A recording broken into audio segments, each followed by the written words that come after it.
Acompañan el día de hoy Fernando Tincopa, politólogo del Centro Wiñac, y Luis Benavente, analista político de Vox Populi. Muy buenas noches para ambos. Justamente este punto, las protestas que empezamos a ver más intensas, porque ha habido protestas, pero esta vez son más intensas en diferentes puntos del país. Se vienen anunciando además nuevas manifestaciones, como la del día sábado, por ejemplo.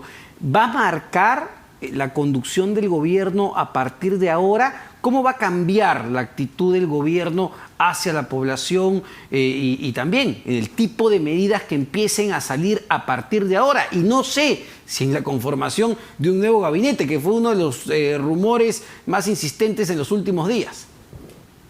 Buenas noches, Omar. Sí, yo creo que es evidente que eso sí ya se está dando.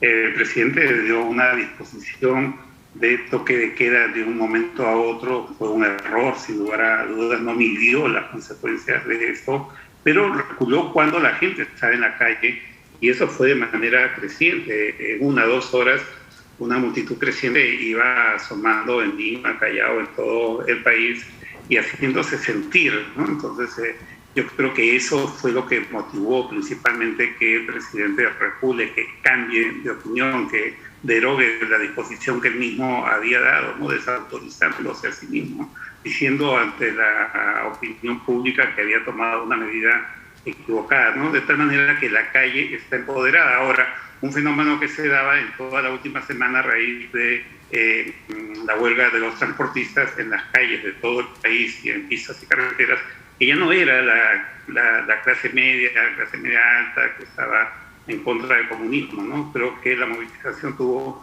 de ese fin de semana y de la semana pasada en todo el país ha tenido una extracción popular fundamentalmente, ¿no? De tal manera que ese pueblo al cual tanto se ha referido el presidente Castillo, pues está claramente dándole la vuelta y haciéndole tomar decisiones, ¿no? Yo creo que el pueblo, hablando el lenguaje de Castillo, hoy está muy empoderado y está sintiendo ese poder y se está sintiendo partícipe, se está sintiendo un actor político, ¿no? Sabe que su voz importa y por eso está en las calles, y esto va a continuar, no tengo la menor duda. Perdóname, Fernando, pero es lo que de alguna manera veíamos el día de hoy en las protestas que se desarrollaban en Ica. Parte de los manifestantes que habían bloqueado la carretera, que habían bloqueado la Panamericana Sur, lo que les pedían al presidente de la República es un cambio de constitución, ¿no? De traerse abajo la constitución del 93. Y por eso te reitero también a ti la pregunta, Luis, ¿hasta dónde va a llegar el presidente, o hasta dónde podría llegar el gobierno del presidente Pedro Castillo? Y como dice Fernando, ¿no? Esto no se podría terminar convirtiendo en un círculo vicioso de protestas de nunca acabar. No, lo que pasa es que el presidente no tiene una clara visión de lo que es la política. Él es una persona que puede manejar una política sindical de un gremio, hacer protestas, plantones, tirar piedras, y eso es lo que él conoce con el gremio magisterial, ¿no? De allí no pasa su capacidad de ver la política, de comprenderla, de entender la política. Lo vemos muy claramente, está en una subasta, en una feria de ofrecimientos de beneficios populistas, ¿no? Ahí está también el tema del ingreso directo a las universidades, la eliminación del impuesto selectivo al consumo en algunos combustibles fósiles, el tema del FONAVI también oficiado por el gobierno, etcétera, ¿no? Pues, pero todo eso no le está reportando el más mínimo beneficio al gobierno. Pueden gastar decenas de miles de millones de soles en beneficios y eso no le va a reportar ningún beneficio porque el gobierno no está comprendiendo cuál es el tema de fondo, ¿no? Y el tema de fondo no está en ese tipo de beneficios. Porque, a ver, el domingo se vio muy claramente, hace pocos días, en un momento muy rápidamente y de forma totalmente espontánea, sin conducción de líderes políticos ni nada, de una manera absolutamente espontánea, en Lima, el pedido ya no era contra la restricción de libertades por el toque de queda. El pedido era que se vaya a Castillo, ¿no? Y con palabras muy, muy fuertes, ¿no? Entonces, ¿por qué? Porque el gobierno ya no tiene capacidad de entender, y creo que se está quedando sin margen de maniobra. Mira, se puede gastar, como digo, miles de millones de soles en beneficios populistas, pero sale el señor Torres y hace una apología a Hitler. Entonces, Sí. la noticia ya no es el beneficio que ofreció el presidente, y eso pasa a un segundo o tercer plano, ¿no? La No, noticia es el exceso de hacer una apología a un personaje tan funesto sí, para la claro. historia universal, que es Hitler, ¿no? Y esos son los errores que siempre comete el gobierno, porque es experto en este tipo de errores, lo cual trae un costo político y social bastante alto. Y además, dado el ejemplo muy concreto que pones, Luis, pueden exonerar del IGB al pollo que consumimos todos los peruanos. Uno dirá, bueno, ¿cuánto bajará el pollo hasta que ese IGB llegue por todos los intermediarios que hay, ¿no? 1 sol, 2 soles. Pero no pesa más que salga el propio Premier a decirle a la gente, bueno, si el pollo está caro, compren pescado, pues. Una frase de ese tipo evidentemente genera molestia en la población. Y otros, o más dirán si el pollo está vivo o está muerto, irán al terreno del humor, ¿no? Que es un terreno que también desgasta al régimen. Y no es broma lo que digo, ¿no? Porque realmente está llegando mucho a ese terreno. La caricatura del presidente en los medios, en las redes sociales, sí, claro, es muy fuerte. Eso no es bueno para un sistema político.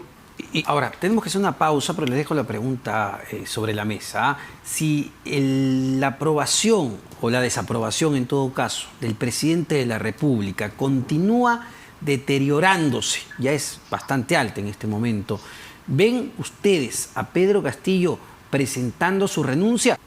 El respaldo popular es muy importante. En este caso, Castillo ha sobrevivido con un respaldo popular que ya venía cayendo, porque todavía tiene una bancada importante en el Congreso, ¿no? Cosa que no tenía Vizcarra. Vizcarra tenía 70% de aprobación y fue vacado. Entonces, pero la pérdida de respaldo popular, sí, yo creo que hay un par de docenas de congresistas que en un momento dado pueden ser el fiel de la balanza e inclinar las cosas para un lado, y ven que aquella causa, entre comillas, que están defendiendo se desploma. Entonces, por sobrevivencia, por conveniencia, simplemente van a pensar en que el mejor negocio para ellos es vacar al presidente, ¿no? Porque ¿no? También hay el riesgo que el presidente los vaque a ellos, cierren el Congreso. Eso es una, ¿no? Y dos, es el hecho que la renuncia, claro, en ese momento no es una preocupación para el presidente, no hay una intención, pero en política muchas cosas comienzan con una idea suelta que poco a poco comienza a tomar forma. La renuncia es un proceso muchas veces que se convierte en un cerco que va apretando, que va encarcelando, que va encerrando al futuro renunciante, y en un momento dado no queda más remedio que la renuncia, ¿no? Y esa interacción que hay orgánica entre renuncia y vacancia, como fue el caso de Kuczynski, que ante la inminencia de una vacancia termina renunciando. Yo creo que sí, definitivamente la pérdida de respaldo social, de caída en las encuestas, es algo que puede contribuir a la caída de este presidente y de este régimen. Justo ese punto, ¿no? Porque hay que ser claros. Perú Libre, de alguna manera, la bancada de Perú Libre, el señor Vladimir Cerrón como líder de este partido, sostienen la gobernabilidad del presidente Pedro Castillo con algunos otros aliados políticos, pero es mayoritariamente esta bancada. Luis, ¿tú crees que esto pueda cambiar a razón de que viene un proceso electoral municipal? Y entiendo que todos los partidos tienen aspiraciones. ¿Qué es lo conveniente en una coyuntura como esta? ¿Y cómo este proceso electoral puede terminar afectando o incluso beneficiando, no lo sé, al presidente Castillo? Pero creo que el proceso electoral municipal va muy por cuerdas separadas. Los partidos políticos en el Perú no son suficientemente orgánicos como para que esta interacción sea decisiva en el resultado de la política nacional en relación a la política electoral municipal, ¿no? Ya en anteriores situaciones ha ocurrido esto. Muchas veces en Lima hay quienes dicen, pero no se ve que hay campaña, que en Lima estamos de espaldas a la realidad. En las provincias, en cada distrito hay dos movimientos tremendos, pero estamos muy al margen de esto, ¿no? Yo no creo que eso sea un condicionamiento, pero en todo caso, lo que sí me parece que es importante es cómo Perú Libre plantea su propio futuro, ¿no? A ver, Cerrón ya está habilitado para ser candidato, ya no hay la sentencia que tenía, que le impedía, que le restringía sus derechos ciudadanos, ¿no? Él, lógicamente, que es un tipo más preparado políticamente, más inteligente que el presidente Castillo y con expectativas, evidentemente estará pensando en el 2026. Bueno, si eso se puede aportar, podría razonar y decir por qué no, ¿no? Pero aún así, yo creo que la inercia va a ser de pensar que deben mantenerse en el poder, ¿no? La lógica de esta izquierda radical no es ni siquiera de ganar elecciones, es de captura del poder. Y ellos son de una izquierda muy, muy ortodoxa, ¿no? Yo creo que tienen un plan que no pueden llevar a cabo adelante en educación, en reforma agraria, en nueva constitución, ¿no? Tienen muchos tropiezos y no pueden manejar. Yo creo que ellos van a perseverar en esta agenda por la vía de la democracia, pensando que todavía pueden hacerla. No creo que tengan la capacidad de ver que cada vez es más inviable esto, ¿no? Hay un Congreso donde no van a tener los votos para hacer muchas cosas que Perú Libre quisiera hacer. Ahora, para ambos, muy breve porque nos gana el tiempo, de acá hacia adelante, ¿cuál es el escenario que vislumbran, aunque es complejo en un país como el nuestro? La crisis que enfrentamos, la protesta que enfrentamos, ¿va a intensificarse? ¿Se podría ir mesurando en los próximos días, Luis? Yo creo que va a continuar, porque no hay signos, señales de parte del gobierno de ampliar su base política, de buscar un mayor entendimiento con otros sectores. Ellos están, el partido de gobierno, el gobierno está muy marcado por aspectos ideológicos que le quitan el margen de negociación, de ampliación, de lo que podría significar una manera de contener mediante acuerdos políticos la convulsión social. La agenda de demandas de los peruanos es muy, muy grande, muy, muy fuerte. Hay muchos que están afectados grandemente por estos 8 meses.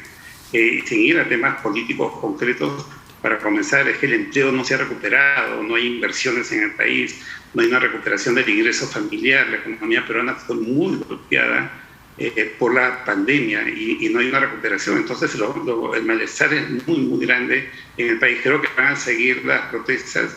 Todo eso acá puede llevar a una situación cada vez más crítica donde se tenga que buscar soluciones. Tenemos escenarios de distinto tipo, ¿no? Desde una nueva moción de vacancia, la posibilidad, es cierto que es remota, pero no es inexistente, de la renuncia. Hay quienes quisieran un autogolpe, hay quienes quieren una disolución del Congreso, hay quienes quieren un golpe externo para terminar con la izquierda. Hay muchas cartas sobre la mesa y muchos sectores que quieren que responden a distintos intereses, ¿no? Perfecto. Y no hay una construcción política tampoco en la oposición, porque claro, criticamos mucho el régimen del presidente Castillo, pero es que la oposición también ha tomado caminos equivocados en todo este tiempo. Ahora mismo hay un desgaste del gobierno muy fuerte, pero no hay una conducción política